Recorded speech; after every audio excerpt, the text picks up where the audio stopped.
ثبوتوں کا تعاقب جہاں یادیں بھی گواہ بن جاتی ہیں۔ بینا کی آواز میں بیان جاری ہے۔ وہ لمحہ جب نندتا کی آواز نے مجھے پھر سے زندہ محسوس کرایا۔ میں نے سانس لینے سے پہلے سوچا، کوئی عدالت اس آواز کو قانونی ثبوت نہیں مانے گی۔ مجھے ایسے کاغذات چاہیے، تاریخوں، ناموں اور دستاویزات کے ساتھ۔ میں نے فیصلہ کیا کہ میں اس کی پرانی یادیں نکالوں گی، جیسے کوئی خفیہ ایجنسی سراغ پکڑتی ہے۔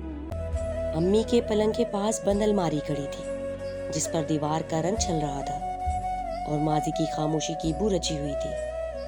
اندر مجھے ملے نندتا کی ڈرائنگز، آدھا چہرہ آدھے لفظ، آدھے زخموں کے نقشے، اسکول کا سرٹیفکیٹ، نندتا دھیرج کمار، لال کپڑے میں لپٹا ہوا ایک آئینہ اور ایک چھوٹا سا خط جس پر اس کے ہاتھ کا لکھا ہوا نام تھا، نندتا، اور یہ جملہ، اگر میں بھلا دی گئی ہوں تو یہ خط مجھے یاد رکھنے کے لیے ہے۔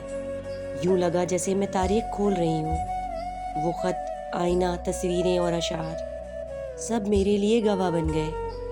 یہ کیسٹ سے بھی زیادہ شخصی، جذباتی اور حقیقی ثبوت تھے۔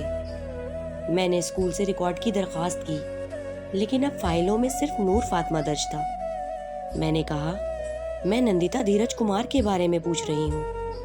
کلرک نے اچانک چونک کر کہا، وہ نام تو اب موجود ہی نہیں، وہ لڑکی تو مسلمان ہو گئی تھی، پھر اس کا پرانا ریکارڈ ختم کر دیا گیا۔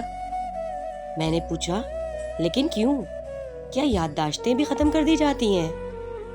وہ خاموش ہو گیا اور میں سمجھ گئی، بعض اوقات خاموشی ہی میں جرم کا اعتراف چھپا ہوتا ہے۔ میں نے خاموشی کی عدالت نامی بلاگ پر کیسٹ کے ٹکڑوں کے ساتھ اس کا خط، تصویریں اور ڈرائنگز اپلوڈ کی اور یہ جملہ لکھا، یہ صرف ایک لڑکی کی تلاش نہیں ہے، یہ ہر اس وجود کی شناخت کی جنگ ہے جس کا نام اس کی اجازت کے بغیر بدل دیا گیا۔ ایک مقامی صحافی نثار سومرو بلاگ دیکھ کر مجھ سے رابطے میں آیا۔ اس نے کہا، بینا، جن باتوں پر تم آواز اٹھا رہی ہو یہ خطرناک ہے، لیکن میں تمہارے ساتھ ہوں۔ میں نندتا کی کہانی کو میڈیا پر لاؤں گا۔ اور میں نے حامی بھر لی، کیونکہ اب میں اکیلی نہیں تھی۔ رات کو میں نندتا کی کیسٹ دوبارہ سن رہی تھی۔ اس میں اس نے کہا، میں جانتی ہوں کہ میں کسی نہ کسی کے لیے ضرور بات کر رہی ہوں، میں بھلا دی جاؤں گی، مگر اگر کوئی میری آواز محفوظ رکھے تو میں کبھی نہیں مٹوں گی۔ میں جانتی ہوں کہ میں کسی نہ کسی کے لیے ضرور بات کر رہی ہوں، میں بھلا دی جاؤں گی، مگر اگر کوئی میری آواز محفوظ رکھے تو میں کبھی نہیں مٹوں گی۔ میں نے جواب دیا، میں وہ آواز ہوں بہن، میں خاموشی کی عدالت کی ریکارڈر بن رہی ہوں۔ کیسٹ کی ریل گھوم رہی تھی، لیکن اب آواز اور زیادہ صاف سنائی دے رہی تھی۔